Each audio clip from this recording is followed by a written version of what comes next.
Now, please welcome to the stage LGBTQ+ Victory Institute President and CEO, Mayor Annise Parker. 1, 2, 3, 4.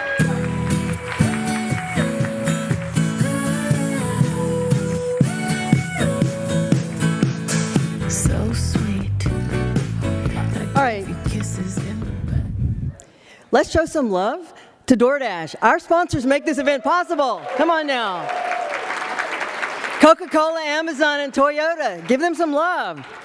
Come on.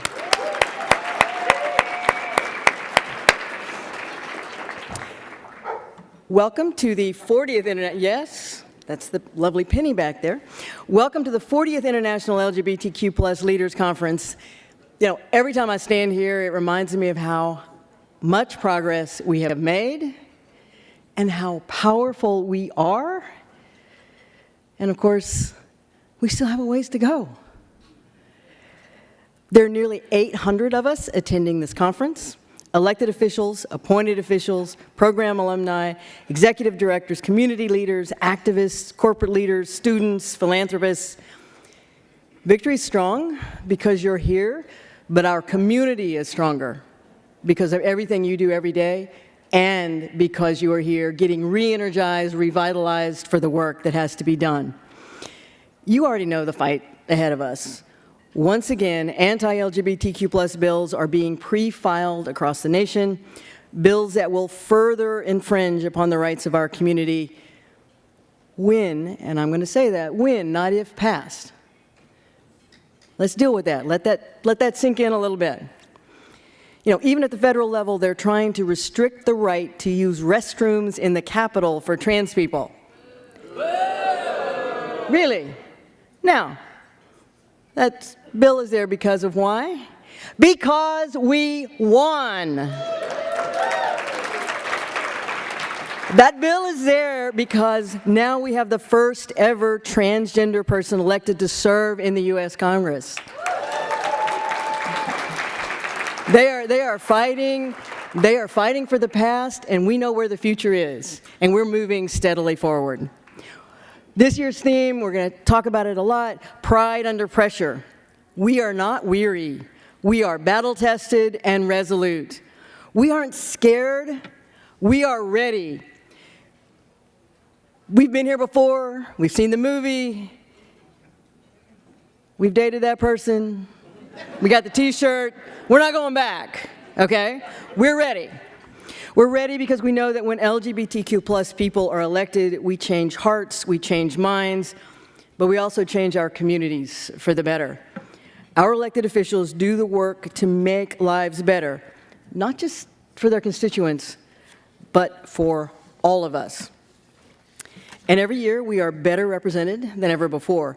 We have a record number of LGBTQ+ elected officials according to our 2024 Out for America report.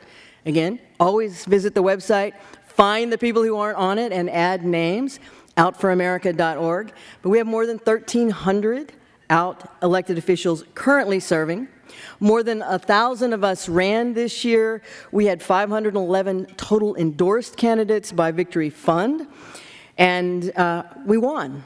Over and over again, more than 70% of candidates endorsed on the fund side won their races, even with all the things that were happening at the top of the ticket. That is a really impressive result. Sarah McBride and Tammy Baldwin outperformed the top of the ticket. I don't know how we had Trump-Baldwin voters or Trump-McBride voters, but we did. We got to deal with that and move on. Take the wins, learn from it, and move on. Constant forward motion, pride under pressure. We have a lot of history to celebrate. We can just call her Sarah now. We don't have to say Sarah McBride anymore, right? But Sarah, Emily Randall, Julie Johnson, we've talked about the three amazing women who are coming into Congress to represent us. Amy Wichtendahl became the first out-elected trans official in the state of Iowa. Our own, worth it, Iowa. Our 2024 Tammy Baldwin Trailblazer Award winner, Keturah Herron, just made history. Yeah, Keturah. with her election to the Kentucky State Senate, and the first, she was the first and only member of our community to serve in the Kentucky House. Now she is the first and only member of our community to serve in the Kentucky Senate. It's hard being one. She's also the first black woman to serve in the Kentucky Senate.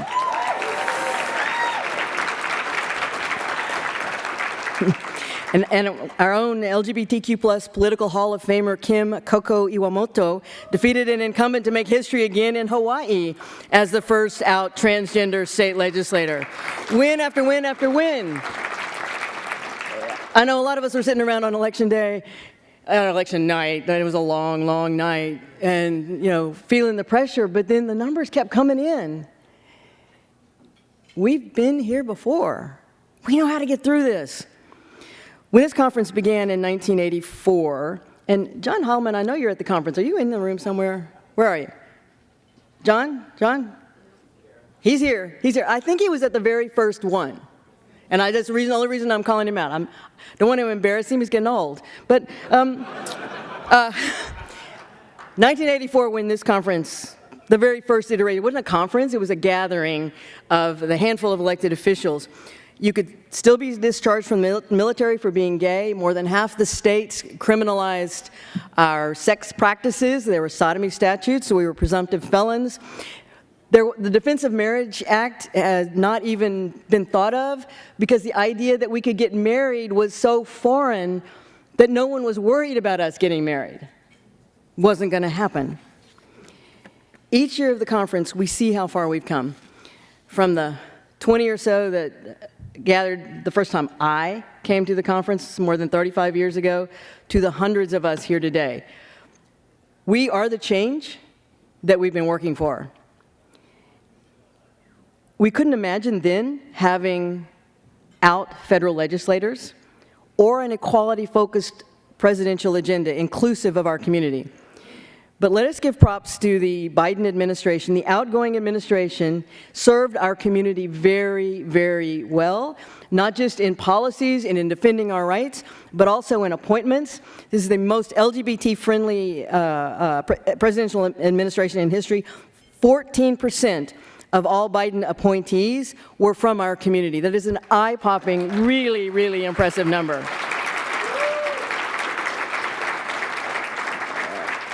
We're the change that we've been working for. But, of course, the reality is that the times have changed, the tides have shifted, and the landscape looks very different right now than it did a few months ago. The rights that we have fought so hard for, that our community and our elected officials, you, every day work toward, are under attack at all levels. But we know that diversity, equity, and inclusion are strengths, not weaknesses. They are core values. They are not just business decisions. They are who we are. And they are important. They drive our work here at Victory. They drive much of what all of us in this room do. And we're not backing down. They've been playing Beyonce for me, which I love, but as Beyonce said, now let's get in formation. Okay, some of you are Beyonce fans. I'm like, okay. We're here in the nation's capital, and it's easy to think that this fight is limited to our borders, but we had, I hope most of you in the room were here for the panel earlier, and again, the translation services that are available on the tables, but we work in Latin America, we work in Europe, we work in Asia, because the fight for our rights is everywhere, and frankly, America exports a lot of homophobic policies and attitudes to other parts of the globe. And we have a responsibility to help our family members in other parts of the globe push back. We need representation not just in the United States, but in Mexico, in Peru, in Colombia, in the Philippines, in North Macedonia, all places where Victory works. We're honoring two of our global political heavy hitters during this conference, Susel Paredes, who is our 2024 Global Trailblazer. Susel is fighting right now for equal marriage for her people in Peru because she knows that, as we all do, love is love, and that all Peruvians should have the right to marry who they choose. And former Mayor Claudia Lopez, mi comadre, my Colombian counterpart, mayor of Bogota, who made history as the first out mayor elected to any Latin American capital city, will be inducted into our LGBTQ plus political Hall of Fame. But we need more Susels and Claudias around the world, and that's where the work of our global team comes in. They're small but mighty. We have 4 people who work on our global program. 4 people. But we're able to do it because we have amazing partners around the globe. We don't try to do it all ourselves. We find the people who really know the communities and the countries, and we bring our knowledge and expertise and tools, and they bring their knowledge and expertise and depth of community engagement. Working together with our partners, and a team of regional organizations across Latin America and the Caribbean, we've created 2 new tools, the Vote for Equality campaign and Win with Pride toolkit. The Vote for Equality campaign focuses on ensuring that all LGBTQ plus individuals have equitable access to politics and can exert their influence consistently, while Win with Pride empowers advocates, researchers, and organizations to assess LGBTQI plus inclusion in political parties and help shift dynamics. It's a toolkit, it's a roadmap. Think of the potential impact of this work, the amount of our community who will see their potential in service, bring more inclusion and diversity into their governments, just because political parties will now have the tools to make it happen. And again, we discussed some of this earlier today. The organizations also released the first report on LGBTQ plus political participation across the region, and as more anti-equality forces remain in power or come to power across the globe, we're going to be there with our partners to build a wall, a good wall of defense. And the foundation of that pipeline is our training program. And this year was a great year for Victory Training alumni winning their elections. We had, more than 500 candidates. I can't name them all, but just a few. Sarah, one name now. Sarah, Emma Curtis, Rashawn Kim, Zach Bachman, and others went through our full candidate and campaign training, and they won their races. Just over a quarter of our winning endorsed candidates were trained by LGBTQ plus Victory Institute. The training really works. In 2025, this work will be a critical cornerstone, and we will have 2 big trainings, one in Houston and one in LA. And we're also expanding our free public leadership summits to more locations: Pittsburgh, South Florida, Atlanta, St. Louis, Milwaukee, Denver, New York City, and the Pacific Northwest. We're coming to you. Now, these are little teasers, and we hope that you'll come, you'll get inspired, you'll learn a little bit, and you'll want to go more in depth so you're better prepared. But if you're ready to run now and you just need a little topping off, that's what that's for too. We're coming to you, and if you didn't hear me list a city that's close to you, we're also offering a slate of virtual workshops for folks who want to run for office but aren't near one of our Leadership Summit locations or find traveling difficult. We're coming to you. Just be ready, because we need you. These trainings and events are how we build the pipeline. They are a cornerstone of the work that LGBTQ Victory and Victory Institute does every day to increase representation for our community. And we don't just teach to teach. We are teaching for action. We are training you. We are helping give you the tools you need to move up into politics and then further up the political pipeline. We are the change we need to see in the world. You are what makes LGBTQ plus Victory Institute's work mean something, because we see the results of the hours of endless preparation, campaigning, resource building, networking, and fundraising. And I know that there are always times when we feel like we don't have power and we're under attack, and yeah, we've been under attack a lot this last year. We all have power, and one of the greatest powers we have is each other and the strengths of community. We have to remember that. We have to lean on each other, and we have to support each other, and we have to stand connected to each other. We cannot ever do this alone. Now, pride under pressure, pride under pressure, pride under pressure. Pride under pressure means that we live our truth, and we advocate for the truth of others. For LGBTQ plus Victory Institute, despite pride under pressure, we find pride in service. And we all find pride in service. That's why we're here. That's why we're committing to the mission and the work. We find pride in showing up, in standing up, in speaking out, in representing the voices of our constituents, but also working really hard to make sure that the voices that we can't convey are in the room and have a place to speak. We do this knowing that some of the closest people in our lives do not understand us, do not always support us, are not always willing to defend us. Let's lean on each other and stand tall. Pride under pressure. Now, I don't usually do this during my speech, but I am going to do it today. If you want to increase your impact, another way you can change lives, resist regression, and increase representation is to invest financially in this organization and the work that we do. And there are QR codes on the tables. It's been said, even when you reach a mountaintop in public service, the mark of a great leader is that you look back and try to help others move upward. I'm asking you respectfully, if you can, and I know for many it's a burden to come to the conference, and we try to keep it as reasonable as possible, but it's expensive to put on. If you can, please go to the QR codes and make a gift to Victory Institute to help us do the work. You can target it to our global work. You can target it to the work we do here in the United States. You can target it to our amazing intern program and our young people who are here.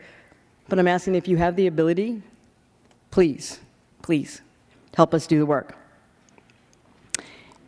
Our community has never failed to sustain itself, and we've had to sustain ourselves. And we won't stop now. There is enough power in our pocketbooks to ensure that our pipelines are strong and prepared. And there is enough faith in the future in this room to fuel the work for another year. I know that. You're here because you came to get re-energized and ready to go forward. Now, they write me a really nice speech every year, and I appreciate it, and I read half of it, the other half of it, but I'm gonna close with a story, and I'm gonna tell a story on myself, and it doesn't necessarily make me look great, but I'm gonna tell you, and my wife's gonna cringe over there because we've been together 34 years. She's heard this story before, but I'm gonna tell it anyway because I think it is important in this moment.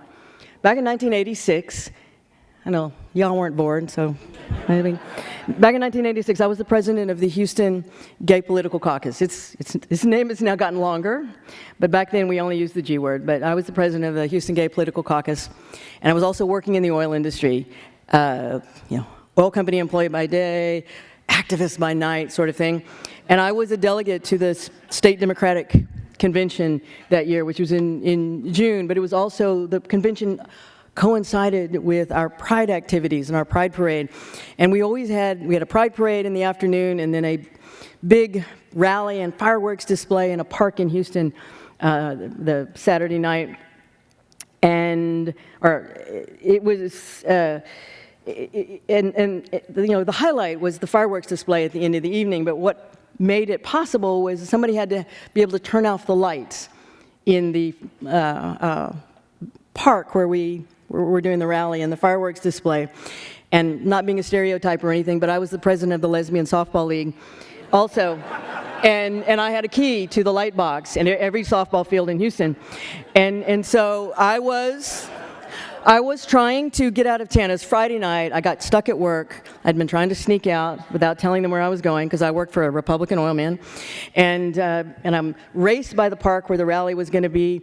And I went running down to the light box and I stuck my keys in. I tried all my keys and none of them worked. And I couldn't figure out how to turn the lights on. I'm like, oh, hell. Because now it was 5 o'clock on Friday afternoon.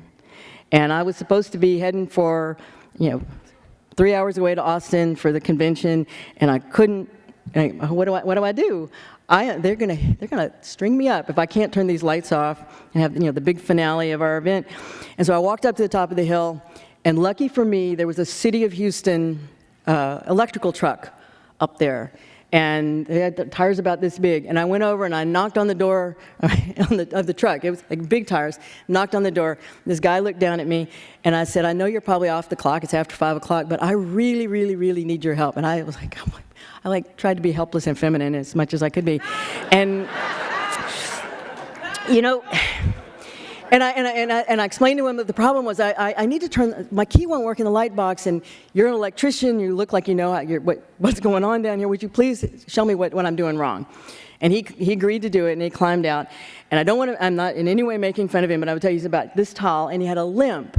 And so we had a very long walk, because it was a very steep path down into the bowl of the park. And so he's walking along very slowly, and I'm walking with him, and he starts to talk to me. Again, I'm the president of the Houston Gay and Lesbian Political Caucus. I am regularly interviewed on local news, and he starts to say, he says, they let anybody use this park. Like, no, seriously, they let anybody use this park. Really? Well, like last week they had a bunch of witches in here. I'm like, oh yeah, they had a Wiccan ceremony. I saw that in the paper. He goes, yeah, disgraceful. I'm like, okay. And we keep walking, and they were chanting and burning incense. Yeah, okay. And I just need my lights turned on. I don't want to engage with you. We don't have to be friends. Just my lights turned on. Well, what kind of event are you having? Well, that is when the panic set in, and I said, we're having a celebration. Well, of what? Well, it's not really a celebration. It's more of a political rally. Which party? Neither. We're bipartisan. What group? And we're still walking really slowly, and it's like, I can see the light box there. We're almost there. What group? And I am not proud, but at this moment, I thought about making up a name. I just needed the lights turned on, and I didn't want to talk and educate or to confront. And I said, he's like, what? I'm sorry, I didn't hear you. And I said, the Gay Political Caucus. And he looked at me for a minute and gave me kind of a puzzled look and started walking again. And then he looked at me again and he said, well, why are you here? I have the light key. And he took another couple of steps and a longer pause, and he looked up at me and he said, you're not gay, are you? And again, and here I will tell you that I thought about this answer a long time. I'm like, I just need my lights turned on. I don't have time for this. And I said, well, yes, sir, I am. And he took 2 more steps, and he stopped, and he really frowned at me. And he said, I don't approve that lifestyle. I don't have to help you with this. I'm already off the clock. I've got better things to do, and I'm just going to go get back up in my truck. And I said, sir, I'm sorry you feel that way. I really have no one else that I can turn to help me with this. You've come this far with me. We're almost to the end. I know you don't have to help me, and I really appreciate if you'll just give me a little more of your time. And he literally turned and he started to walk away. And I said, it's my fault for waiting so late. I didn't give myself enough time. It's too late to call anybody else to help. I'm a delegate to the state Democratic Convention tonight, and it starts. I'm not going to make my votes. And he goes, you're a Democrat? Then it was too late to make up something. And so, yes, sir, I am. In fact, I'm a Democratic precinct judge. And there's this very long pause, and we stared at each other. And then he finally smiled at me, and he said, I'm a lifelong union man. I've always voted Democrat. Come on, honey, let's go turn your lights on. So, and I tell you that story because I think it is really important in this moment. None of us can be leaders only when it is convenient, as much as we want to. Never assume how someone will react. If you are willing to try, you can find a point of connection with someone else, that common experience, but you have to be willing to try. Our fellow Americans are not our enemies. They are our fellow Americans. Some of them are stupid and thoughtless and wrong and hateful, but they are not our enemy, and we have to keep trying to bring them along and work together. And finally, no matter how you may think you are, coming out never stops, and we have to keep doing it. You are the change we want to see in the world. Don't ever, ever lose heart. I believe in you. I trust you. We got this. Thank you very much.